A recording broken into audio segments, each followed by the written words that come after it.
Most people go into a home renovation thinking about all the exciting parts. The pretty new kitchen, the new flooring, the gorgeous window treatments, the finished reveal. But what they don't always understand is how many decisions, delays, upgrades, and moving parts happen before you ever get that final result. And like with anything, it's important to know what to expect before you take the deep dive and spend all that money. So today I want to talk about luxury home renovation. What to know before you spend the money, what can push the budget, what takes longer than expected, and what actually makes the difference between a project that looks new and fresh and one that actually feels elevated. Number one, your budget is never your budget. Projects rarely, if ever, stay on budget, ladies. You probably know this. And the bigger the project, the larger the increase in budget swing. For your own peace of mind, assume about a 10 to 20% extra, preferably 15 to 25% extra over budget, especially if it's a larger renovation or a more complicated one. Listen, if you come way under that, good for you. But for me, I just like the peace of mind knowing if any little thing happens, I'm okay because I've already accounted for it. Things happen that you can't always account for. Once walls are open, you may find plumbing and electrical issues, water damage, old work that wasn't done right. Or like us, when we started the remodel, we found out that our entire home, ladies, needed to be repiped. I'm not kidding. That meant opened walls all throughout our house, breaking through tile, stone in all 6 bathrooms. Yeah. Just repiping the entire house was another $50,000. Had we just put it back the way it was, would have been an additional 50, so like 100. But because we chose to refresh all of the bathrooms, the whole thing ran us about $300,000 extra. Now that was a personal choice, but my point is you want to allow budget for things that you don't necessarily think are going to happen. On the flip side, it's not always because things go wrong, but because the project evolves. The kitchen affects the back kitchen. The flooring affects the rest of the downstairs. The lighting affects the paint. Everything connects. So the main things that can push a renovation over budget are hidden damage, code issues, labor changes, material upgrades, custom work, and what I call scope creep. You know how that is. It's like you're doing your kitchen and you're like, but now the living room looks bad. So before you begin, you want to be clear on 3 numbers: your ideal budget, your stretch budget, and your absolute max drop dead budget. Number 2, lead times can be very long. Custom furniture, lighting, rugs, cabinetry, appliances, window treatments, everything, ladies, can take months and months and months to arrive from the date of order. And that you need to be mentally prepared for. For most all of our furnishings that we ordered, it was at least 4 months, and the vast majority was 5 or 6 months to arrive from the date of order. Same with all of our window treatments, which were custom done. It took about 6 months and then another 4 to 6 weeks before they were fully installed. Next, you want to also factor in the possibility that something arrives damaged, it was delayed, or it was the incorrect order. I mean, mistakes happen, and every once in a while that happens. And that's one of the things that people underestimate. You know, they see the finished product and they think, ooh, they picked a pretty sofa and lighting fixtures and ordered a rug,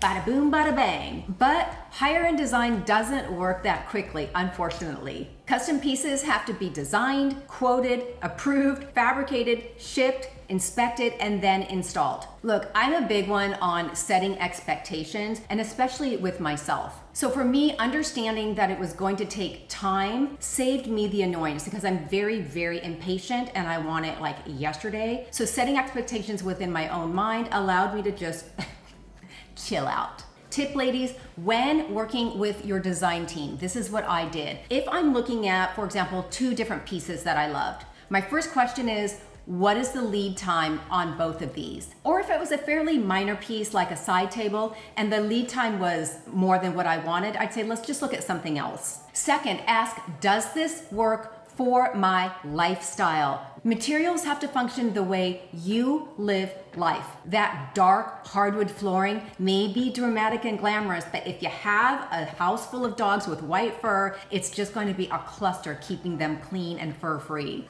I've done that. The beautiful ivory material for your sofa, stunning. But how practical is it for the way you actually live your life? For example, ladies, when we first moved into this house, I ordered this beautiful Sub-Zero with the open window. I thought it was just light and airy, and I just loved it. My mom says, you know, you might want to think whether you want people to see into your refrigerator, because if you don't keep it perfectly neat, that's the first thing they're going to see. This time during our home renovation after the flood, I really, really loved and wanted that beautiful Calcutta marble. I wanted to do it all throughout the main kitchen, the back kitchen. I wanted it everywhere. But as most of you know, Calcutta marble, if you used your kitchen, isn't the best choice. It stains easily, it etches easily, it discolors. And I know myself, I used my kitchen, and if it started getting discolored, it would drive me bat bleep crazy. Instead, I chose this beautiful, beautiful quartzite, durable, suits our lifestyle, and honestly, it's beautiful. Next is having a vision before you start.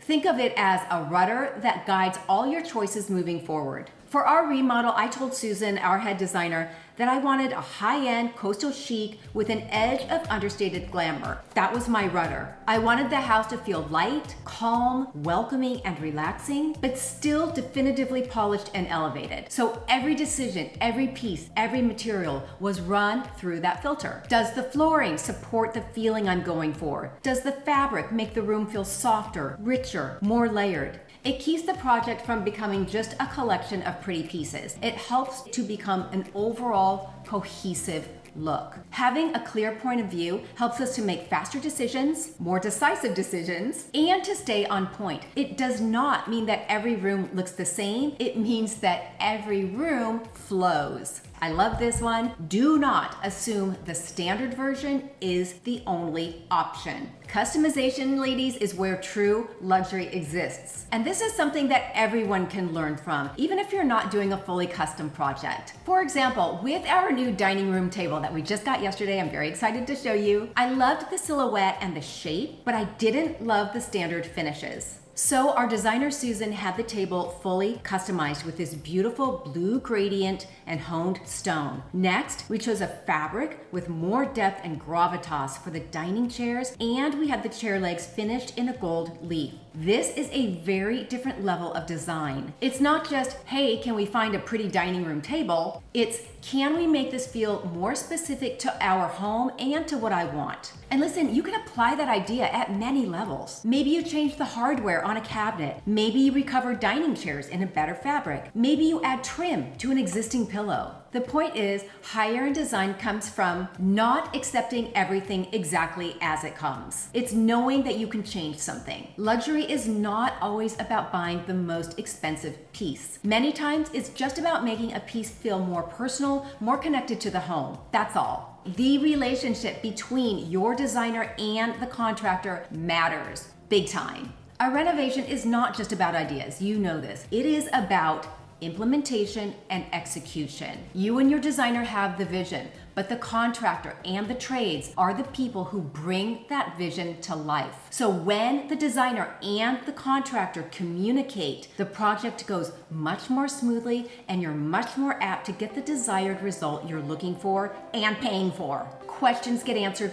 faster. Details are clarified before mistakes happen. Measurements are checked, double checked, and the materials are all installed the right way. And when something unexpected comes up, because I promise you, no matter how great your people, they always do, they can problem solve together, troubleshoot without putting you in the middle. That was one of the things, ladies, that I truly appreciated doing during the remodel that we just did. And it's honestly one of the values of hiring a great design team. It is their job to handle things. Hard stop. So Susan and her team worked directly with our contractor in all the trades, handling all the details, all the questions, and all the issues that arose. Because as a client, and I'm sure you get this, we do not want to be put in the position of trying to translate design decisions into construction language. That's just not our lane, and we know that. And I'm gonna go out on a very short limb and say that most homeowners don't want to act as the project manager, the designer, the contractor, and the problem solver all at once. That is why you hire these people. That is their area of expertise. Let them do it. You just pick what's pretty. A strong designer-contract relationship helps the project move smoothly, move as quickly as possible, protects the design vision, and helps the project to feel much less overwhelming. So if you're planning a luxury renovation, my biggest advice is this: go into it informed. Know your budget, understand the timeline, have a clear point of view, expect decisions to evolve, and most importantly, surround yourself with people who know what they are doing. Because a successful project doesn't happen by accident. It happens through thoughtful decisions, good communication, and knowing when expert guidance is worth the investment. Okay, ladies, those are some of the key facts that you need to know before you start your renovation. And I know many in our community are interior designers, interior decorators, so please share your expertise with everybody. We all learn from each other. You must be subscribed to the channel in order to comment. That is how we keep it kind and classy. Have a great week, ladies. I'll see you in a couple days, and please take care.